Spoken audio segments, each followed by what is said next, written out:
శ్రీరాఘవం దశరథాత్మజమప్రమేయం సీతాపతిం రఘుకులాన్వయరత్నదీపం ఆజానుబాహం అరవిందదళాయతాక్షం రామం. జనవరి 22వ తేదీన అయోధ్యలో రామ విగ్రహ ప్రతిష్ట జరగబోతోంది. ఇది మనందరికీ తెలిసిన విషయమే. అయితే ఆ రోజున 5 దీపాలు వెలిగించాలి. 2 వాకిట్లో, 2 మందిరంలో దేవుడి దగ్గర, 1 తులసి కోట వద్ద అని చెప్తున్నారు. అలాగే ప్రతి గుమ్మాన్ దగ్గర వచ్చి ఆగి ఆడవాళ్ళు కానీ ఎవరైనా సరే వచ్చి అక్షింతలు, కరపత్రము ఇవన్నీ సమర్పిస్తారు అని నేను చూస్తూ ఉన్నాను, చదువుతూ ఉన్నాను కూడా. యూట్యూబ్లో కానివ్వండి, లేదంటే ఆ న్యూస్లో చూడటం కానీ నేను చూస్తూ ఉన్నా.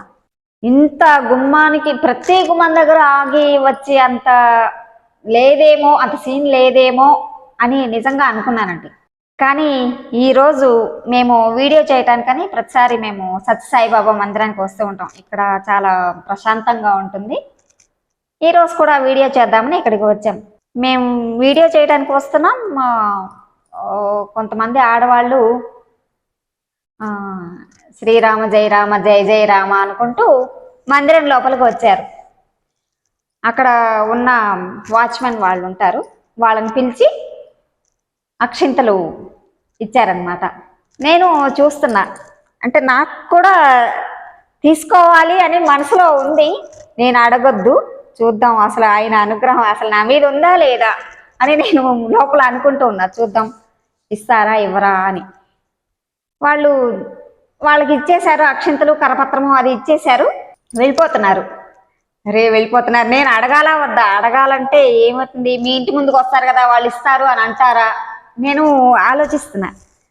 గుమ్మం దాకా వెళ్ళిన వాళ్ళు వెనక్కి తిరిగి మీరు తీసుకుంటారా అని అడిగారు. అంతే, ఎంత సంతోషం వేసిందో. మహద్భాగ్యంగా తీసుకుంటానని ఇలాగా కొంగు పట్టాను. కొంగు పట్టే వాళ్ళు అన్నారు, కొంగులో వద్దులేండి, ఒక పేపర్ తీసుకురమ్మని చెప్పారు. పేపర్ తీసుకొచ్చుకున్నాను. ఇదిగోండి అక్షింతలు అక్షింతలు ఇచ్చారు. ఇవి 22వ తేదీన మధ్యాహ్నం 12 గంటల తర్వాత తల మీద వేసుకోమన్నారు. అలాగే కరపత్రం కూడా ఇచ్చారు. చూసారా, నిజంగా వాళ్ళ సంకల్పం ఎంత గట్టిగా ఉందంటే, రాముడు మనవాడు, ఎంత ఆనందం. ఆయనకి సంబంధించింది, ఆయన అనుగ్రహం ప్రతి ఇంటికి, ప్రతి ఒక్కరికి అందాలని వాళ్ళు ఎంతో సంకల్ప బలంతో, గట్టి నమ్మకంతో ఇంటి తిరిగి ఈ అక్షింతలు, ఈ కరపత్రం అందిస్తున్నారు. నిజంగా వాళ్ళ జన్మ ధన్యం అయితే నేను చాలా అదృష్టవంతురాలని అని నేను అనుకుంటున్నాను.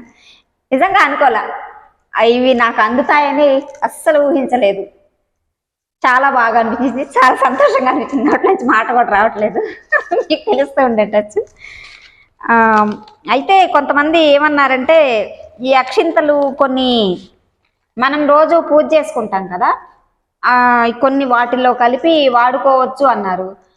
అయితే వాళ్ళు ఏం చెప్పారంటే, అలా వద్దు, అన్ని అక్షింతల్ని మనం ఇంట్లో ఉంచుకోలేం కదా, రోజు ఏ రోజుకి ఆ రోజు అక్షింతల్ని తీసేస్తూ ఉంటాము, బయట పారేస్తూ, లేదంటే తొక్కని చోట పడేస్తూ ఉంటాం. కాబట్టి వాళ్ళు ఏమన్నారంటే, అలా అక్షింతలు కలపద్దు, తల మీద మాత్రం వేసుకోండి. ఎప్పుడైనా బయటికి వెళ్ళాలి, ఒక ముఖ్యమైన పని ఉంది అని అనుకున్నప్పుడు తప్పనిసరిగా ఇవి అప్పుడప్పుడు వేసుకోమన్నారు. తల మీద 2 అక్షింతలు వేసుకోమన్నారు. నాకైతే చాలా బాగా అనిపించింది. మీ ఇంటి దగ్గర కూడా వచ్చారా ఇలాగా? ఎవరైనా వచ్చారా, అక్షింతలు ఇచ్చారా? ఇస్తే మాత్రం తప్పనిసరిగా స్వీకరించండి. ఆయన అనుగ్రహం లేనిదే మనకి ఏది దక్కదు. అదే శివుడాజ్ఞ లేనిదే చీమైనా కుట్టదు అంటారు కదా. ఆయన ఈరోజు నా రాతలో రాసింది, అక్షింతలు తీసుకొని కరపత్రం అందుకోవాలి లక్ష్మి అని ఆయన చెప్పారు. కాబట్టి నాకు ఇవి అందాయి.